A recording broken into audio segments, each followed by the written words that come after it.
ऐसे ही एक दिन रात्रि में सोए और सुबह अचानक 3 बजे नींद खुल जाती है। बाद में एकदम मन में बातें हिंदू राष्ट्र के प्रति चलनी शुरू हो जाती है कि यार हिंदू राष्ट्र, इस देश को हिंदू राष्ट्र बनाना है।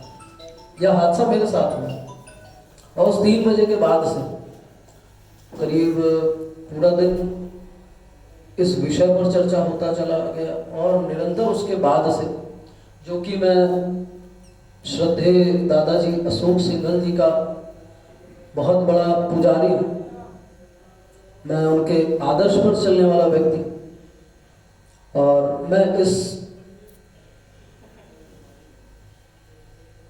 कार्यक्रम को, इस हिंदू राष्ट्र मुहिम को, मैं यह समझता हूँ कि शायद मेरा जो उनसे लगाव है या उनकी प्रेरणा है कि जिसने सियाराम जी के मंदिर के निर्माण का जिम्मा उठाया, शायद अब वह जिम्मा मुझे मिला है कि अब इस देश को हिंदू राष्ट्र की बात सिखाने, इस देश को हिंदू राष्ट्र के लिए जगाने का कार्य शायद मुझे दादाजी ने सौंप दिया।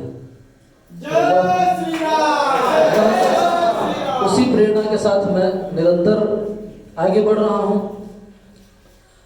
अनुराग जी से, आलोक जी से इस विषय पर चर्चा हुआ तो यह हुआ कि इस मुहिम को और जितनी तेजी से बढ़ाया जा सके उसे बढ़ाया जाए, क्योंकि यह वर्तमान हमारी आवश्यकता है। अब मैं अपने विषय पर, मूल विषय पर आता हूँ। कुछ प्रश्न हैं मेरे, आप सबसे उसका उत्तर भी चाहूंगा, क्योंकि प्रश्न जो हैं ये हम सबको सोचने वाले हैं। जो भी विषय मैं आज आपसे चर्चा कर रहा हूं, उन सभी विषयों को एक बार घर पे शांति से बैठ करके हमें सोचने की आवश्यकता है। जितने प्रश्न मैं करूंगा इसे सोचिएगा एक बार। सर्वप्रथम 80% आबादी होने के बावजूद इस देश में, हम हिंदुओं की 80% आबादी होने के बावजूद हम अपनी अभिव्यक्ति के, अपनी संस्कृति एवं सभ्यता की रक्षा के लिए स्वाभाविक रूप से स्वतंत्र हैं। अभिव्यक्ति की कोई आजादी नहीं है हमारे। हम अपनी संस्कृति को खुलकर नहीं मना सकते हैं, स्वतंत्र है नहीं। यह देश,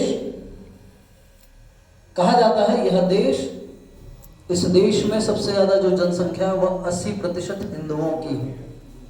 दूसरा प्रश्न, इस देश में 80%, इस देश में हिंदुओं की 80% आबादी होने के बाद भी क्या हमें अपने धर्म, अपने संस्कृति, अपनी मंदिर बनाने के लिए 400 वर्ष लगना चाहिए? हमें कहते हैं कि भैया यह देश हिंदू बाहुल्य देश है, लेकिन जिस देश में, यह विचार मेरे मन में उस दिन आए थे, जिस देश में हम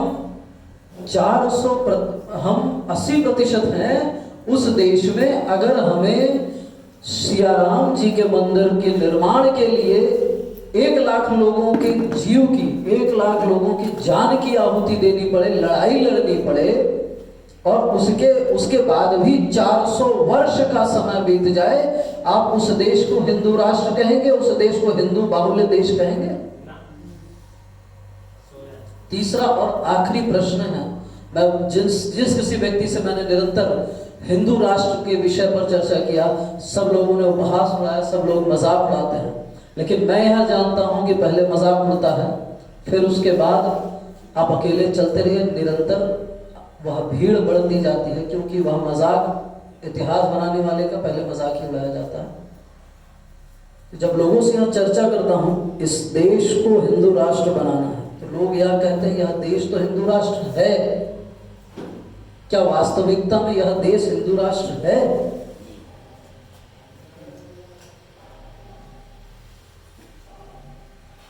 संवैधानिक कितना उपयुक्त है ये मैं अंतिम में आपसे बताऊंगा।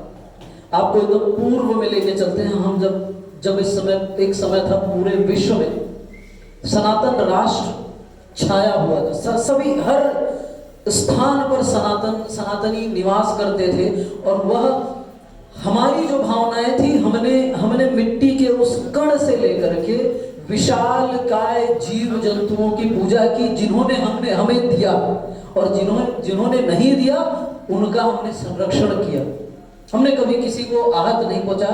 हमने सदैव इस सनातन धर्म ने सदैव हम सबको, हम जो धर्म के रक्षक हैं, हम सब जो धर्म के पालक हैं, हम सबको यह शिक्षा दी। धीरे धीरे इसका अंत होता चला है। उसके बाद ईसाई धर्म आता है।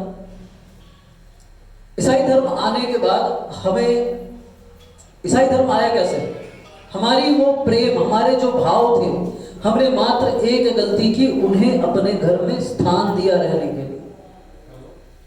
और बाद में उनकी संख्या बढ़ती चली गई, हमने अपनी संख्या नहीं बढ़ाई। हमने प्रेम भाव में उन्हें अपना भाई मानते हुए निरंतर हम चलते चले गए उनके साथ। लेकिन एक समय आया, हमारी पीठ में छुरा मार दिया गया।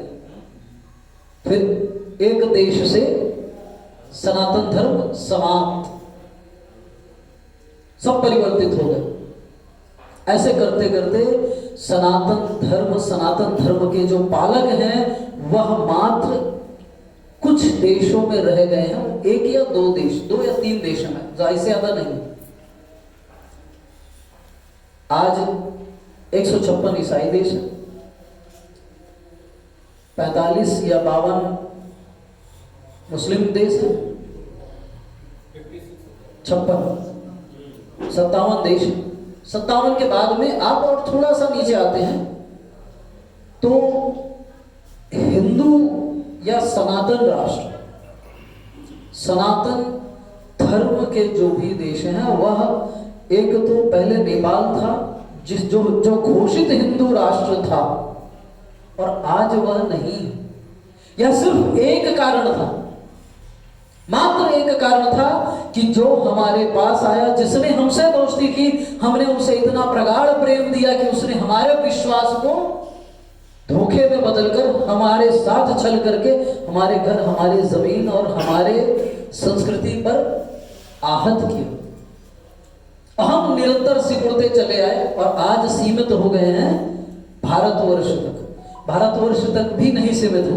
आज भारतवर्ष में 7 प्रदेश ऐसे हैं जहां हिंदू अल्पसंख्यक हो चुके हैं। हमें जागने की आवश्यकता है। हिंदू धर्म नहीं है, हिंदू पंथ है। धर्म मात्र एक है, सनातन धर्म, और सनातन धर्म के पालक सभी हिंदू भाई हैं।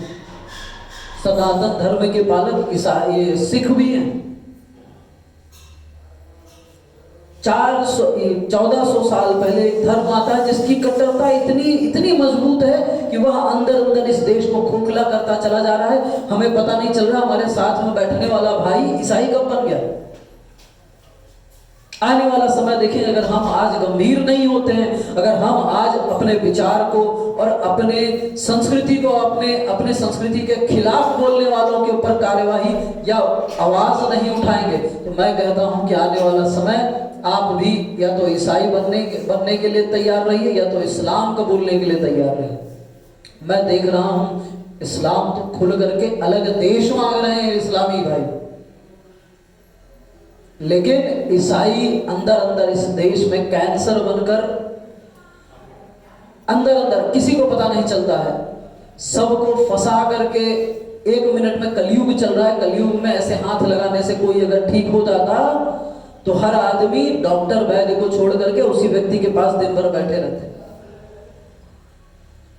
ये मशीनरीज कर रही है, या इस देश में हमारी लापरवाही थी। हमने अपनी संस्कृति के खिलाफ, अपनी संस्कृति की बुराइयों को सुनते हुए हमने अपना जीवन यापन किया। हमने अपने घर के बारे में सोचा, हमने अपने परिवार के बारे में सोचा, लेकिन यह नहीं सोचा कि मेरा आने वाला भविष्य कितना झेलने वाला है इस चीज। हमने कभी यह नहीं सोचा कि आज मैं जिस धर्म को नजरअंदाज कर रहा हूं, आने वाले समय में हमें उस धर्म को छोड़कर दूसरे किसी धर्म को अपनाना पड़ेगा, दबाव में रहेगा। आज हमने सबको अपने घर में जगह दी है, लेकिन आज हमारे घर की रजिस्ट्री हमारे पास नहीं है। क्या है आपके घर की रजिस्ट्री आपके पास? किसी ईसाई देश को देख लीजिए, उसमें नाना प्रकार के धर्म के लोग रह रहे हैं। किसी मुस्लिम देश को भी देख लीजिए, उस देश में नाना धर्म के लोग रह रहे हैं, लेकिन वह देश, वह राष्ट्र उस धर्म, उस जाति विशेष का घोषित देश है। चाहे वो ईसाई राष्ट्र देख लीजिए, चाहे वो इस्लामिक राष्ट्र देख लीजिए। लेकिन भारत क्यों नहीं हो सकता? भारत हिंदू राष्ट्र क्यों नहीं बन सकता? भारत सनातन राष्ट्र क्यों नहीं बन सकता?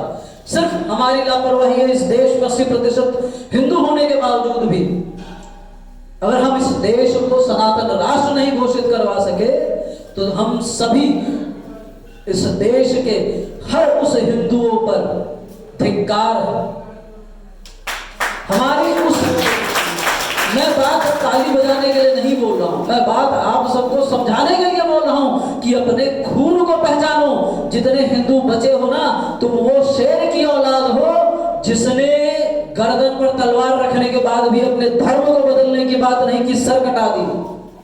तभी आज ये हिंदू बचे हुए हैं, नहीं तो सब धर्म के अभाव में, अपनी जान बचाने के चक्कर में सभी लोगों ने धर्म परिवर्तित कर दिया। मैं उन्हें परिवर्तित हिंदू कहता हूं, मैं उन्हें कोई धर्म की और किसी और धर्म से उनकी तुलना नहीं करता हूं। आज यह कमी रही है इस देश के हिंदुओं की, इस देश के सनातनियों की, जिन्होंने अपने सनातन धर्म के खिलाफ बोलने वालों को उनके लिए चुप रहे, उनके खिलाफ कोई कार्यवाही की मांग नहीं की। हम सब एकत्रित नहीं हुए, हम मात्र बटे रहे। तो बटे रहे किसमें? मैं ब्राह्मण हूं, मैं ठाकुर हूं, मैं वैश्य हूं, मैं चमार हूं, मैं शूद्र हूं। और हमें नियमित बांटा गया और हमने उस बांटने पर मोहर लगाई। अरे हरिजन तो पहले ऐसे करते थे, हम क्यों अपने भाई के प्रति, अपने भाई के खिलाफ अब शब्दों का प्रयोग कर रहे हैं? क्या वह इंसान नहीं है? इतनी जहर बो दी गई है। सिर्फ और सिर्फ आप इतिहास उठा करके देखिए सनातन धर्म के खिलाफ, कि लोग यह जान के, अंग्रेज जब आए, डिवाइड एंड रूल, यह लिखा हुआ है किताब में कि भारत के संस्कृति को बर्बाद करना है, भारतवासियों को बर्बाद करना है, तो उनको अंग्रेजी पढ़ाई पढ़ाइए, उनकी देसी पढ़ाई ना पढ़ाइए, उनको विभाजित करिए। उनकी जातिवाद की जो भावना है, उस जातिवाद को इतना, उस जातिवाद की बात पर ऐसे ऐसे जहर बो दीजिए कि वह आज कैंसर बन करके बैठा हुआ है। बौद्ध धर्म कहां से आया? बौद्ध धर्म नहीं, बौद्ध पंथ है। वह कहां से आया? सनातन से। जो बौद्ध थे वो कौन थे? गौतम बुद्ध कौन थे? वो क्षत्रिय थे, राजा थे। राजा बनने के बाद आज वो धर्म जो है, आज उसे धर्म बना दिया गया। मैं नहीं कहता हूं ठीक है, पंथ हर व्यक्ति को कबूलने की आवश्यकता है, लेकिन सब एक ही तने के डाल है। सनातन धर्म वही जड़ है, वही तना है, और उसी पेड़ की शाखाएं हैं सब। और हम शाखा, हमें सभी लोगों को यही याद रखने की आवश्यकता है कि इस शाखा के तने को काटने वालों के खिलाफ कड़ी से कड़ी कार्यवाही करनी। आज हम धीरे धीरे पूरे विश्व से सिकुड़ते हुए आज नेपाल और भारत तक सीमित हो गए। भारत में भी 7 ऐसे राज्य हैं जो अल्पसंख्यक, जहां हिंदू अल्पसंख्यक हो चुका है, सनातन धर्म के सनातनी लोग अल्पसंख्यक हो चुके हैं। यह विचार करने की बात है। हिंदू राष्ट्र की मुहिम ऐसे नहीं बनाई गई कि हमें हिंदू राष्ट्र चाहिए, बस उठे सपना देखे और सपना देखने के बाद यह किया गया।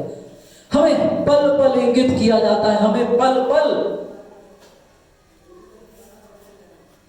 निर्देशित किया जाता है। जिस दिन श्री राम मंदिर की निर्माण, श्री राम जी के घर के निर्माण की नींव पड़ रही थी, उसी दिन शाम के समय में एक मूर्ख ने कहा था कि आज तुम्हारा समय है, तुमको जो बनाना है बना लो, कल मेरा समय आएगा, कल हम फिर वहां मस्जिद बनाएंगे। मैं किसी धर्म के व्यक्ति का विरोध नहीं करता हूं, लेकिन मैं अपने धर्म के खिलाफ भी नहीं सुनूंगा। मेरे धर्म के खिलाफ बोलने वालों के लिए मैं शांत रहने वाला नहीं हूं, मैं इस चीज का विरोध करूंगा। यह हमें संकेत दिया गया कि जाग जाओ हिंदुओं, जाग जाओ सनातनियों, नहीं तो हमारा समय फिर आएगा तो हम देखेंगे। इस देश में दूसरा इस्लामिक देश बनाने की मांग की जाती है। इस देश के इतने टुकड़े किए गए, पाकिस्तान बन गया, एक टुकड़ा किया गया, बांग्लादेश बन गया, आज फिर से एक टुकड़े की और मांग की जाती है। फिर हमें एक इस्लामिक देश चाहिए। इस देश कितना टुकड़ा करेंगे? यह मात्र सिर्फ एक बात है टुकड़े करने की, कि इस देश के जितने सनातनी हिंदू हैं वह सब शांत बैठे हैं, इस वजह से टुकड़े करने की मांग हो रही है। मैं कहता हूं 80% हो, 80% एकत्रित होकर के आने वाले लोकसभा चुनाव में इस देश के यशस्वी प्रधानमंत्री को कहो कि हमें पहले इस देश को हिंदू राष्ट्र की बात करनी है, इस देश को पहले हिंदू राष्ट्र, संविधान को परिवर्तित कर इस देश को हिंदू राष्ट्र बनाइए, उसके बाद ही हमें और कोई सुविधा चाहिए, नहीं तो फिर हमें कोई आवश्यकता नहीं कोई किसी सरकार की। हमें इसकी मांग करनी पड़ेगी। हमें अपने सुविधा और संसाधन को जीने के लिए कितना दिन जिएंगे सुविधा और संसाधन? मैं ज्यादा से ज्यादा 50 साल और जीऊंगा, लेकिन आने वाली पीढ़ी को सुरक्षित करने का जिम्मा हमारा है, नहीं तो अगली बार आने वाली पीढ़ी हम पर उंगली उठाएगी कि हमारे बाप दादा निकम्मे थे जिन्होंने हमारे लिए कुछ नहीं किया। आप लाख जमीन जायदाद दे जाइए, आप अरबों की संपत्ति बना करके दे जाइए, लेकिन मैं कहता हूं कि अगर अपनी पीढ़ी को, आने वाली पीढ़ी को आप सुरक्षित नहीं करते हैं तो वो संपत्ति, वो धन दौलत आपके काम की है? आपके उस आने वाली पीढ़ी के काम की है? इस देश का दुर्भाग्य रहा कि इस देश में रहने वाले 80% हिंदू निरंतर सोते रहे, और आज भी सो रहे हैं, आने वाले भविष्य में भी सोते रहेंगे। ये मैं ठोक के कहता हूं ऐसे, क्योंकि हम में एकता नहीं, हम अपने धर्म को नहीं समझना चाहते हैं। जो सिखा देता है उसी हिसाब से चलना, चलते चले जाते हैं। कोई बुराई किया तो उसके बुराई को समर्थन कर देते हैं, कोई अच्छाई बोला तो ठीक है भाई कोई नहीं, मेरा घर है, मेरा परिवार है, पहले उसे देख लूं, उसके बाद अपने धर्म की रक्षा करूंगा। इस देश को हिंदू राष्ट्र घोषित करने की बात जो है, इस देश को सनातन राष्ट्र घोषित करने की बात जो है, वह मात्र यही है कि अगर हम शांत रहेंगे, धर्मो रक्षति रक्षता, भाई साहब समझा रहे थे आपको, धर्म की रक्षा करेंगे तब धर्म आपकी रक्षा करेगा। जब देश नहीं रहेगा तो आपका धर्म नहीं रहेगा, और धर्म नहीं रहेगा तो आपका देश भी नहीं रहने वाला है, देश भी इस्लामिक राष्ट्र हो जाएगा।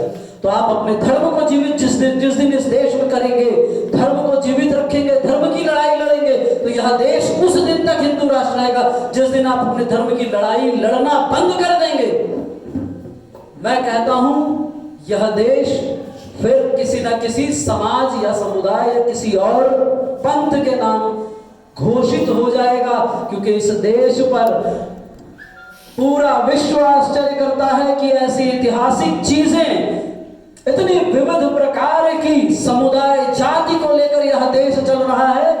इतने प्रकार की जाति किसी भी देश में नहीं है, इतने प्रकार के समुदाय किसी देश में नहीं है। सिर्फ भारत की क्षमता है, इस देश के सनातनियों की क्षमता है कि नाना प्रकार के लोगों को एक मुट्ठी में बंद कर साथ लेकर के चल रहा है। मैं आपसे इस चीज की मांग नहीं कर रहा हूं, मैं आप सबसे यह नहीं कह रहा हूं कि इस देश में जो अन्य लोग रह रहे हैं उनको हटा दिया जाए, नहीं, सब रहें, लेकिन हिंदू राष्ट्र इस देश को घोषित करके हमें हमारे घर की रजिस्ट्री चाहिए। घर की रजिस्ट्री कहने का अर्थात यह है कि हम 5 भाई हैं,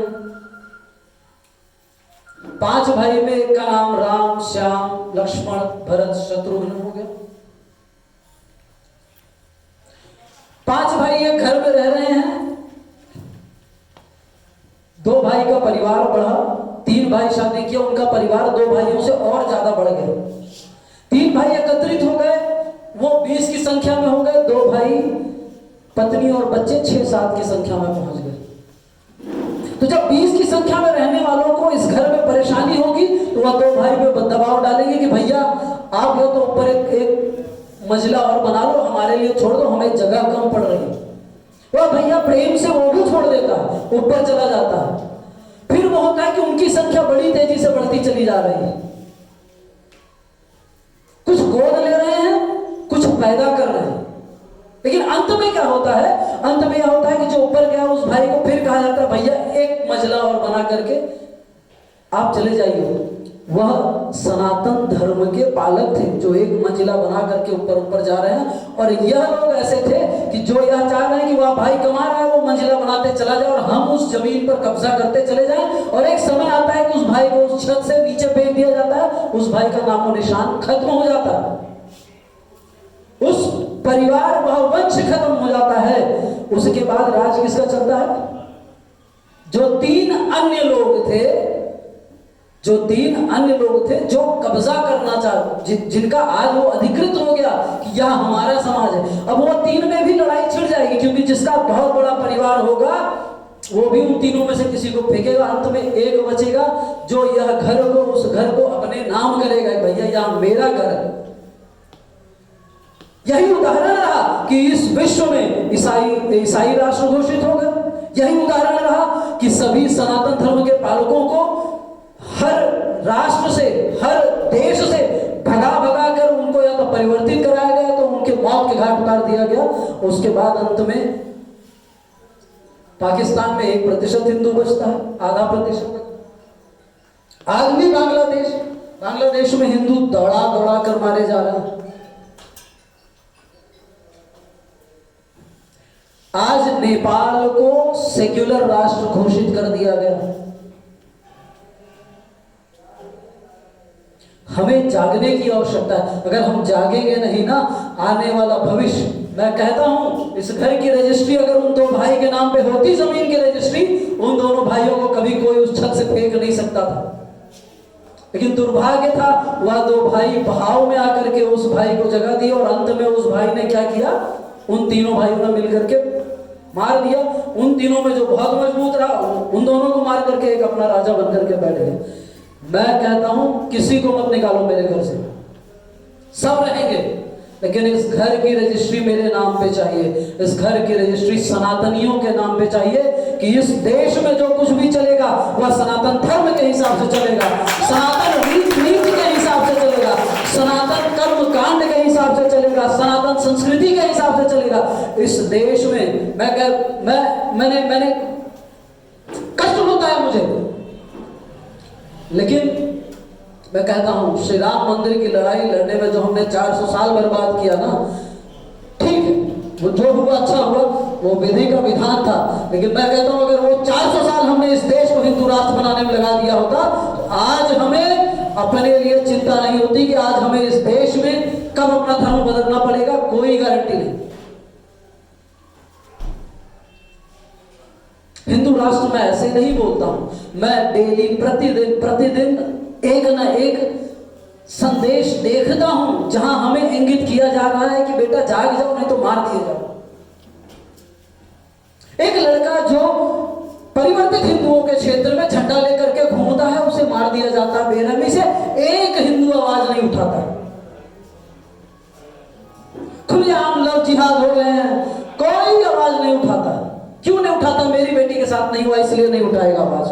अरे भाई, वो बेटी तुम्हारी ही बेटी है, क्योंकि कल उसकी बेटी खत्म हो जाएगी तो परसों किसी की बेटी तो बचेगी, उस बेटी के साथ होगा। नरसों किसी की बेटी बचेगी, उस बेटी के साथ होगा। हमारा शांत रहना विरोधियों को मजबूत करने के बराबर है। सनातन एकता परिषद ऐसे नहीं अपने मुहिम को चला रहा है।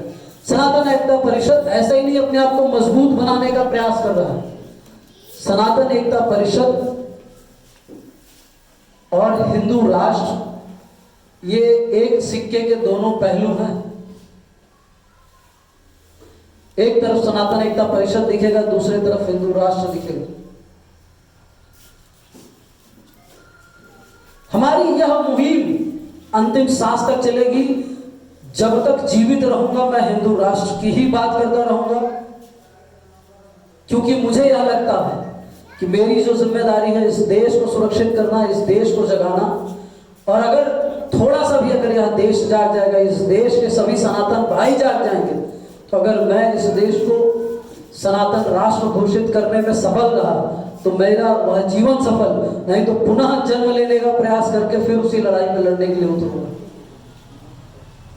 यह लड़ाई एक पीढ़ी की नहीं, यह लड़ाई में सिर्फ चिंगारी देने की अभी आवश्यकता है, लेकिन जब शुरू हो जाएगी तो पीढ़ी दर पीढ़ी 400 साल वहां लगे हैं। जिस दिन नींव पड़ रही थी वहां नारा निकला, ये तो अंगड़ाई है, आगे और लड़ाई है। इसके बाद फिर एक नारा निकला कि अयोध्या में काम शुरू हुआ है, काशी मथुरा बाकी है। काशी मथुरा बाकी है किस चीज के लिए भाई? ऐसे तो इस देश में लाखों मंदिर हैं जिनकी लड़ाई लड़नी है हमें, जिनको फिर से जीर्णोद्धार करवाना है। आज के समय में जम्मू कश्मीर में 370 हटा 50,000 मंदिर को पुनः जीर्णोद्धार की कराया गया। पता नहीं कितनी लाख मंदिर मरी थी, मंदिरों को तोड़ा गया था, उनको नेस्तो नाबूद कर दिया गया था। वह हमारे सनातन धर्म की, लेकिन हमने आवाज नहीं उठाया, हमने तलवार नहीं उठाया। हमारे धर्म में शस्त्र पूजन होता है, लेकिन हम शस्त्र का पूजा करते हैं, लेकिन उसको रखते हैं, समय पर उठाते नहीं। किस लिए नहीं उठाते हम शस्त्र? आवश्यकता पड़ने पर सिया राम जी ने भी शस्त्र उठाया था, लेकिन संवैधानिक तरीके से शस्त्र उठाया था। आवश्यकता पड़ने पर सिया राम जी ने ब्रह्म हत्या की थी, लेकिन उन्होंने विधि विधान से ब्रह्म हत्या की थी कि ब्रह्म हत्या का लगा है मैं, लेकिन गलत करने वाले के साथ मैं उसका विरोध नहीं होने दूंगा। मैं उसको उस पूरे विश्व को, आने वाले पीढ़ियों को यह संदेश जाना चाहिए कि कोई भी सर्वश्रेष्ठ है तो वह सर्वश्रेष्ठ है, लेकिन गलत विचार, गलत नीति से चलने वाले के खिलाफ कार्यवाही होनी चाहिए और उसे दंड मिलना चाहिए। यह संदेश सिया राम जी ने दिया था। रावण को मारा गया था।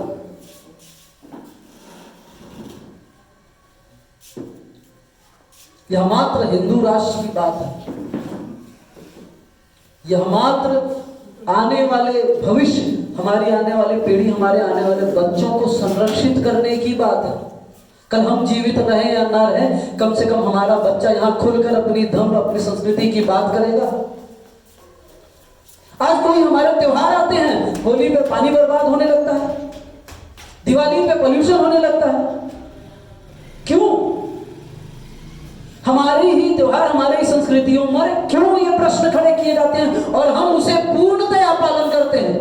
मैं कहता हूं, सुनिए, अगर गलत बोलूं तो आप सब मुझे उंगली उठाइए, भैया एकदम गलत है। मैं कहता हूं खूब पटाखे फोड़ो, खूब त्योहार दिलो जान से मनाइए, लेकिन 100 पेड़ 1000 पेड़ ज्यादा लगाइए, काटिए मत। पोल्यूशन उससे कम होगा, पटाखे फोड़ने से कम होगा।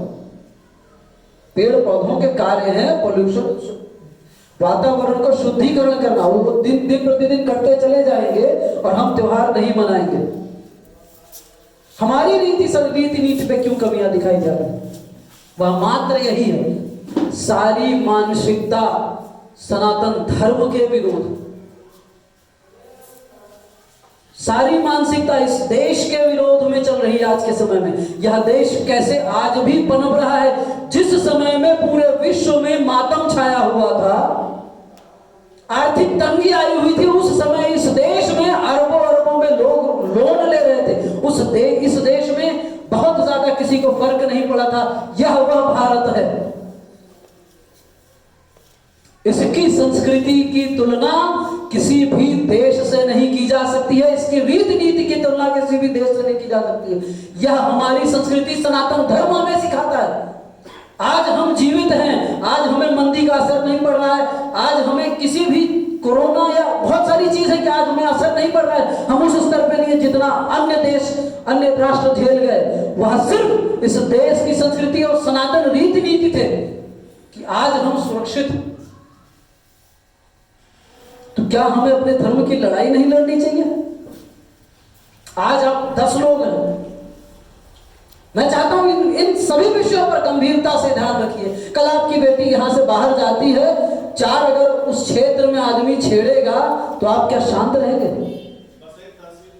नहीं, शांत नहीं रहेंगे, चिल्लाएंगे, विरोध करेंगे। लेकिन विरोध अकेले करेंगे तो आपको दबा दिया जाएगा। विरोध करने का मतलब यह होता है कि आप मुट्ठी बन करके उतरिए, अकेले नहीं उतरेंगे।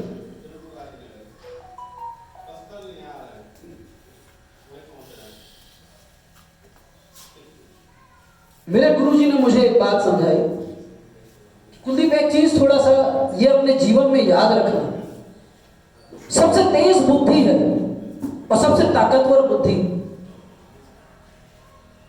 उसके बाद उससे ज्यादा ताकतवर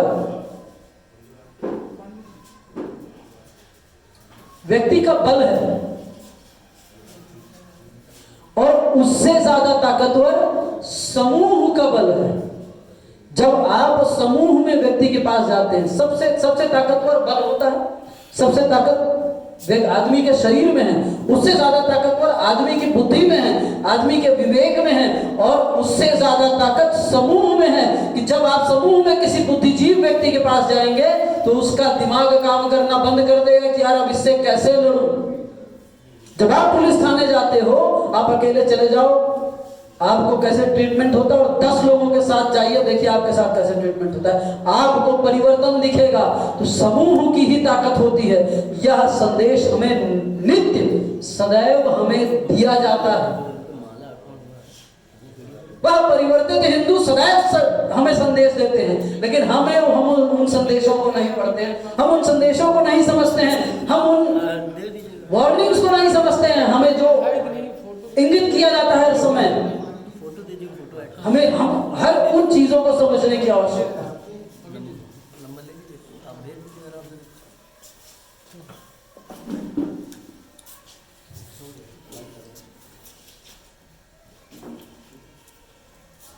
विषय मात्र इतना है कि आज अगर हम नहीं जागते तो आने वाला समय हमें जागने का मौका नहीं देगा।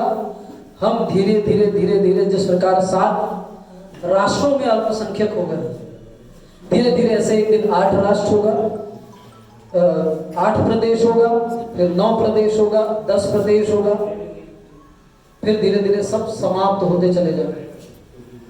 अंत में यह देश सेक्युलर राष्ट्र से वो खत्म होकर के किसी एक जाति विशेष का राष्ट्र बन जाए। इस देश की राजनीति इतनी गंदी है कि इस देश पे 80%, इस देश में रहने वाले 80% हिंदुओं को, सनातन धर्मियों को होने के बाद भी सेक्युलर राष्ट्र से नाम नहीं हटाया जा पा रहा, सेक्युलर शब्द नहीं हटाया जा सक रहा है। मैं आपको सेक्युलर के ऊपर बताता हूं, जिस यह सेक्युलर शब्द संविधान में कब इंगित किया गया, या कोई संवैधानिक नियम कानून के हिसाब से सेक्युलर शब्द नहीं इंगित किया गया। जिस समय में इमरजेंसी चल रही थी, इमरजेंसी के दौरान रात में निर्णय लिया गया और सुबह अपने आप क्या कहते हैं इसको, मतलब सिस्टम बना करके बिना किसी प्रोविजन के, बिना किसी अप्रूवल के संविधान में सेक्युलर शब्द डाल दिया गया कि यह देश सेक्युलर राष्ट्र है। इससे यह सिद्ध होता है कि अगर हम हिंदुत्व की लड़ाई लड़ेंगे तो हमें कोई संवैधानिक छेड़छाड़ करने की आवश्यकता नहीं है, या असंवैधानिक तरीके से सेक्युलर शब्द जब संविधान में डाला जा सकता है तो संवैधानिक तरीके से हिंदू राष्ट्र भी संविधान में डाला जा सकता है। सनातन राष्ट्र की भी बात संविधान में डाली जा सकती है।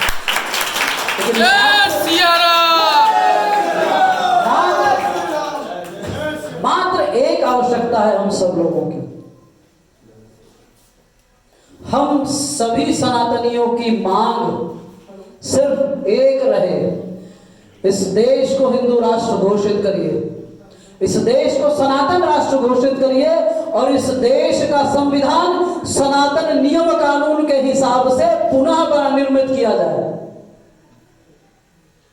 और यह देश आने वाले भविष्य में सनातन नीति के हिसाब से चले।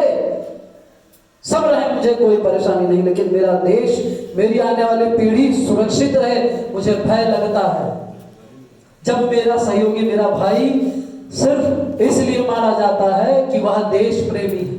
मुझे भय लगता है जब मेरा सहयोगी, मेरा भाई सिर्फ इसलिए मारा जाता है कि वह सनातन धर्म की रक्षा की बात करता है। मुझे भय लगता है कि जब मेरी बहन के साथ खिलवाड़ होता है और उस खिलवाड़ में उसे तलाक दिया जाता है, उस खिलवाड़ में उसके इज्जत के साथ खेली जाती है, मुझे भय लगता है कि आने वाले भविष्य में इस देश का क्या हश्र होगा। वो सोचिए आप सब, आपको आभास होगा कि अगर आज हम नहीं जागेंगे तो आने वाले समय में हमारी आने वाली पीढ़ी कुछ ना कुछ अलग नाम से, अलग नाम से जानी और पहचानी जाएगी। सनातन एकता परिषद ने इस मुहिम को आगे बढ़ाने का जिम्मा लिया है और मेरा जिम्मा सिर्फ एक ही है, इस देश को हिंदू राष्ट्र घोषित करने का। लेकिन मैं अकेला चनाव भार नहीं छोड़ सकता, मुझे आवश्यकता है सिर्फ उन भाइयों की जो यह सोचते हैं कि मैं अगर इस मुहिम से जुड़ता हूं, इस मुहिम के लिए खड़ा होता हूं, तो मैं इस देश को, इस राष्ट्र को और अपने आने वाली पीढ़ी को सुरक्षित और संरक्षित करूंगा। इस देश में मुझे अपनी रजिस्ट्री चाहिए, उसकी मांग करने की आवश्यकता है। ज्यादा कुछ ना कहकर बहुत मुझे लगता है कि जितना आप सबको समझाना था हिंदू राष्ट्र, सनातन राष्ट्र के विषय में, मैंने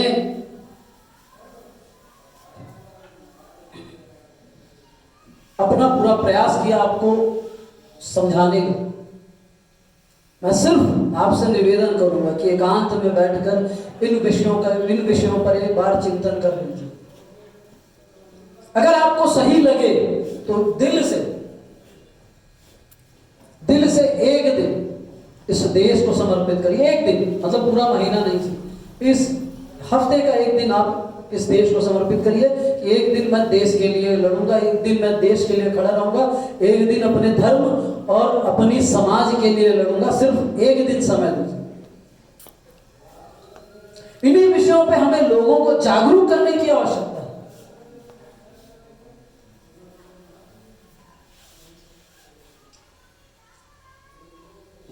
उन्होंने अपने घर में कुरान ला करके रख दी। अपने बच्चे को 2-3 साल का बच्चा होता है, कुरान पढ़ाना शुरू करता है, जबरदस्ती तोतला होता है लेकिन पढ़वाना शुरू करते हैं।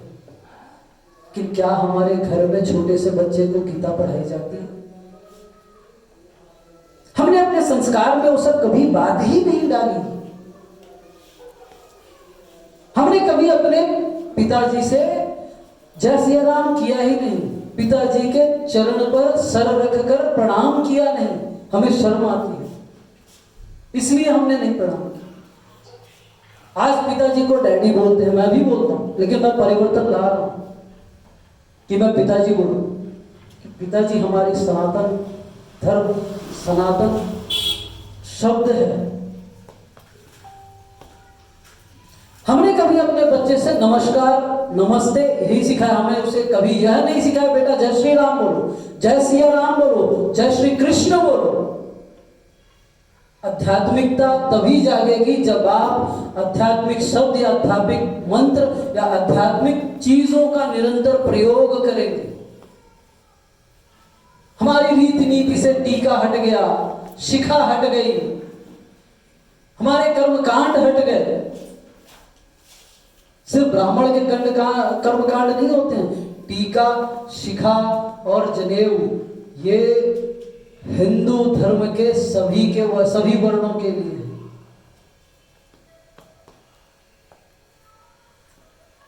अंतर सिर्फ इतना होता है कि ब्राह्मण सूत की जनेऊ पहनता है, क्षत्रिय इसकी रेशम की जनेऊ पहनता है और शूद्र कोई भी जनेऊ बना करके पहन सकता है। हर उसमें गठबंधन, ये जो गांठ जो बांधी जाती वो अलग प्रकार की होती।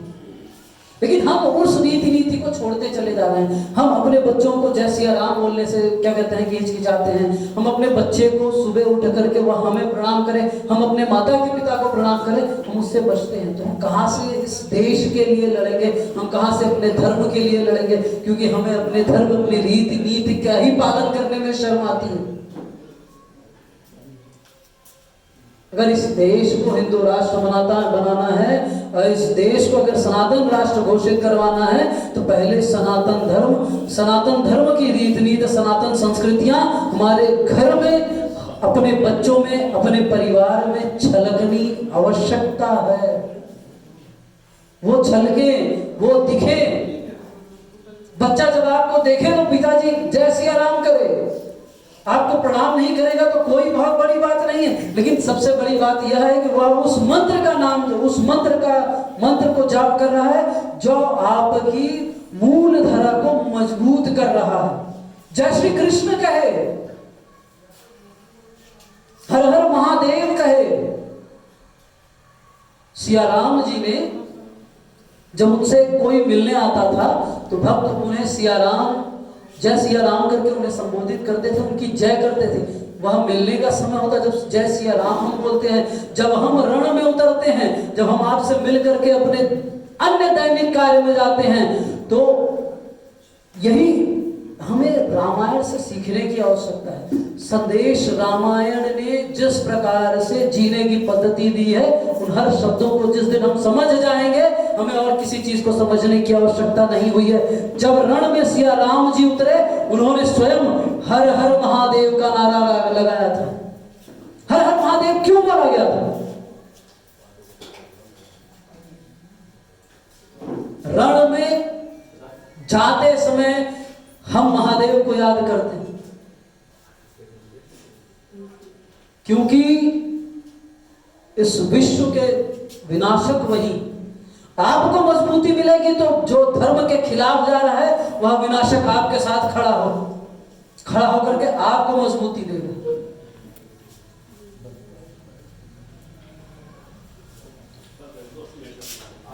दो मिनट और दीजिए, बस 2 मिनट और, बस 2 मिनट हमको। यह हमें रामायण सिखाता है। हम मिले तो जय श्री राम बोले, जय सिया राम बोले, लेकिन हम जब बिछड़ने लगे, हम जब विदाई ले एक दूसरे से, हर हर महादेव बोले, क्योंकि वह भी किसी रण में जा रहा है लड़ने के लिए। दिनचर्या जो होती है, सुबह उठती है, घर से आप बाहर निकलते हैं तो आप लड़ाई में निकलते हैं। शाम को आप घर पे आएंगे कि नहीं आएंगे उसका नहीं पता, तो उस लड़ाई से जीतने के लिए हर हर महादेव नाम लिया जाना चाहिए। बस यही 2 नाम है इस पृथ्वी पर, इसके अलावा और कुछ नहीं। हम नाना प्रकार की चीजों में फैले हुए, यह हमें रामायण सिखाता है। हमने कभी रामायण को समझने का प्रयास ही नहीं किया, तो इस सनातन धर्म, सनातन संस्कृति को कैसे समझना है?